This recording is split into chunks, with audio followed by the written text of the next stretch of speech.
กระสักท้ายพี่น้องวันนี้ก็ออกมาสวนมะเขือพี่น้องเลยออกมาเก็บมะเขือลูกเต่าเพิ่นออกมาก่อนล่ะจะได้จักทงมะเขือก็งามอยู่พี่น้องเลยเยอะอยู่แต่ว่าราคามันลงช่วงนี้พวกได้เก็บ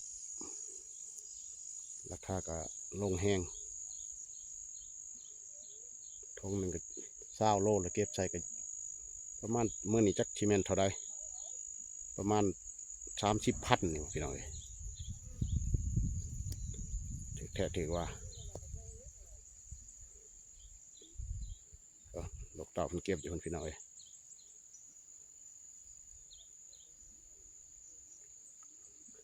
ความเป็นมาก็ได้ความที่ได้เก็บพี่น้องเลยผมสิเริ่มเก็บมื่อนี้ก็สิได้ไล่ทงเติบอยู่ดอกแต่ราคาบ่เอาหายนี่ก็จักสิเก็บจักทงค่าบ่แพง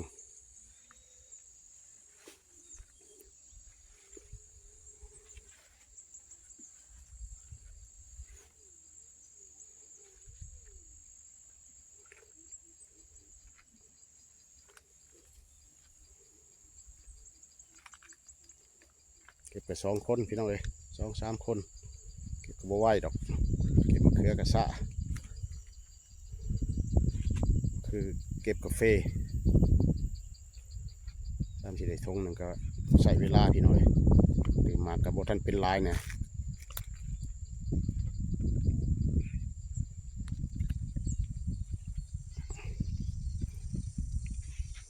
ปลูกไปจากทีนะพี่น้องมันคิดว่าดินสิบงามปลูกไปลองเบิ่ง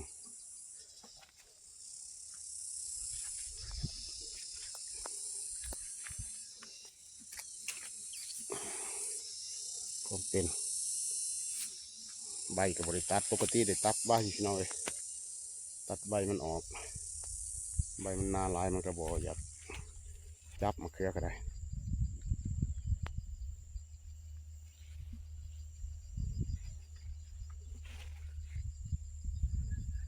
ขายไผ่มือนี่นะโอ้ช่องเจ้าพอ30,000เท่ากัน30,000โอ้มันหักกระลงเนี่ยบนลงลายมือเลย30,000นี่จะหึงเลย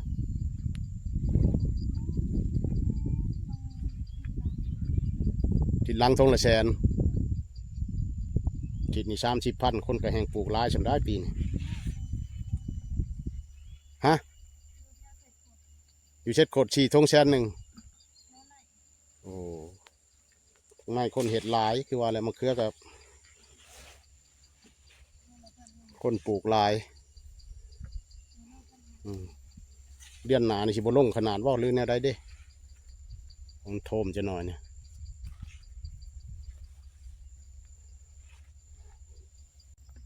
ผมได้3 ทงพี่น้องเลยเก็บแต่เสานะ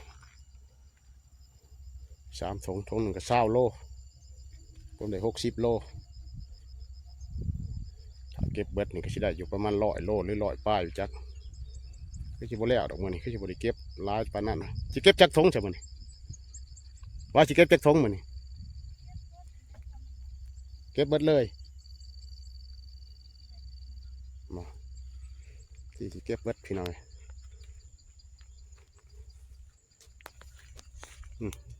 บนตัดใบออกเนี่ยจะเห็นหมากสิพี่น้องมันต้องเลยตัดใบ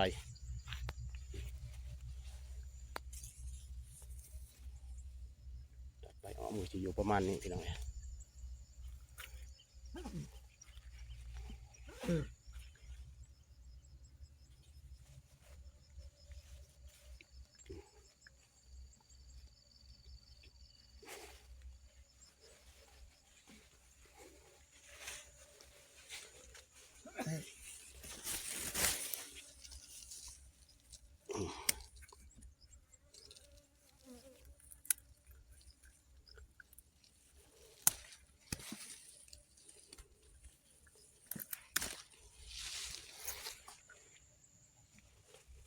คนได้ตัดใบนี่ก็ชิดีอยู่มันบดทันคือว่าแล้วอยู่ใส่ อยู่นอก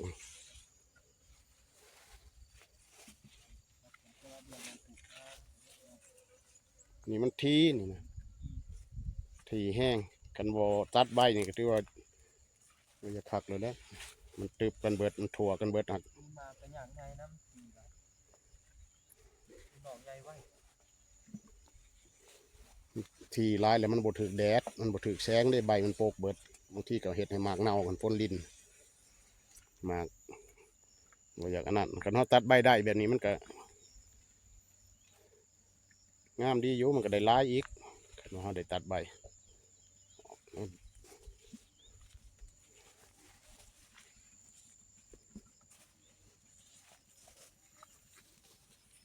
ตัดใบออกไปสิ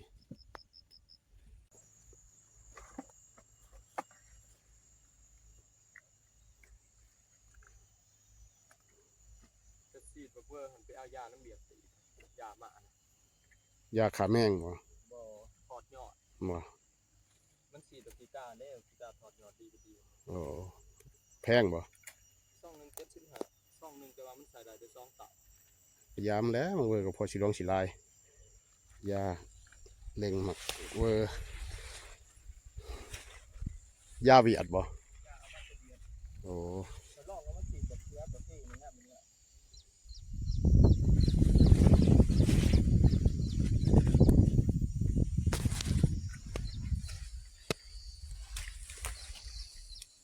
มันเป็นเบิดอันนี้โท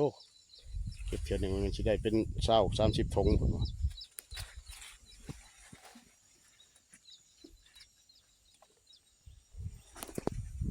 บ่จะเห็นคือว่าน้ำใบมันลาย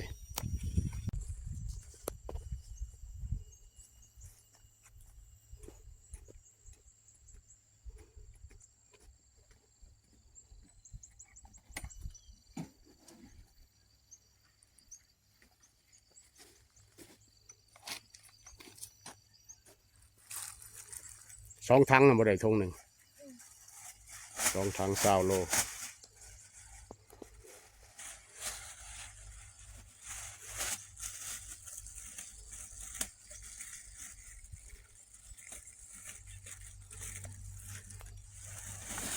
4 ถุง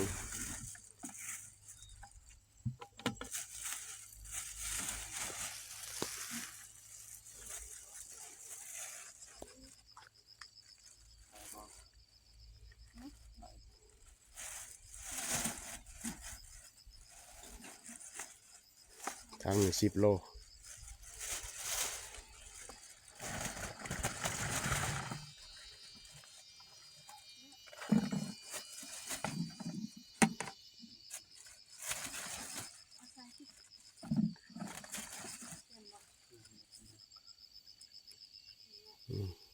พอดี20 โลเลย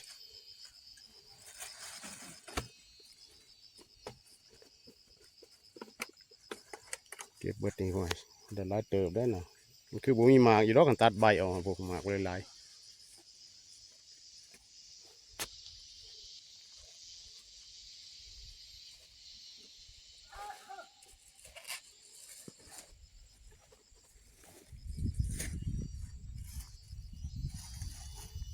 พอดีได้4 ถุงพี่น้องเอ้ย3-4เก็บเบิดนี่ก็พอแห้งเติบอยู่2 คน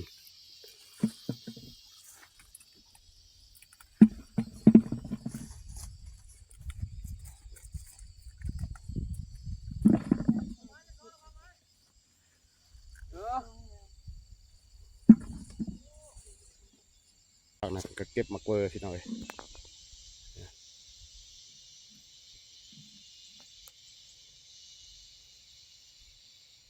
ฝากหวยเบื้องนั้น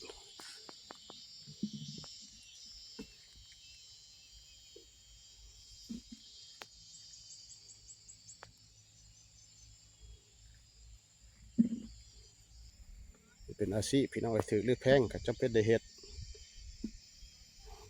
พอได้ซื้อข้าวซื้อน้ำบางครอบครัวเขาก็เฮ็ดนาบางครอบครัวก็บ่มีนาส่วนหลายเฮ็ดสวนกาแฟปลูกมะเพชรมะเขือปลูกผักสวนครัวเลยพี่น้องเอ้ยเป็นอาชีพ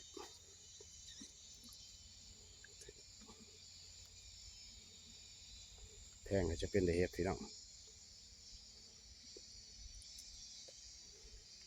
ปีนี้มันขึ้นแพงกว่าหมู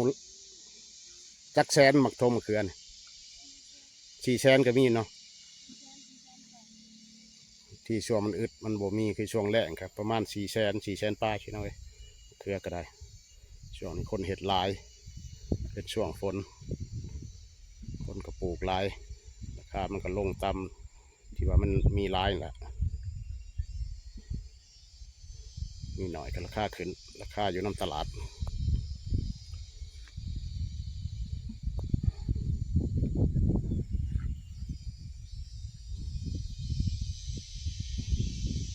ขึ้นมา30 กับ 30นะมันพี่น้องกับโบแน่บางทีก็มืออื่นก็ขึ้นอีกหรือว่าลงกับบูฮูกับบูนี่มีแนวใดแน่นอนพี่น้องเอ้ยก็เห็ดไปเป็นอาชีพโบเห็ดกะมันโบมีแนวเห็ดปลูกผักสวนครัวกาแฟมันเป็นพืชปีหนึ่งมันจะได้เก็บเท่านึงพี่น้องเอ้ยก็เห็ดสวนครัวปลูกจังสี่พอได้ซื้อขายใจกินไปถาซ้ำหอดยามเก็บกาแฟพี่น้องเอ้ยเชื่ออย่างว่ายาชวนกาแฟถ้ามันได้ดีแน่ก็พอได้เป็นทุนเป็นห้อนเชียร์ยาชวนต่อเนาะยาชวนกาแฟชวนเครือคือกันแหละพี่น้องคลิปนี้ก็ชีขอจบเพียงเท่านี้พบกันใหม่ในคลิปต่อไปขอบใจในการติดตามนะครับชมพี่น้องโชคดี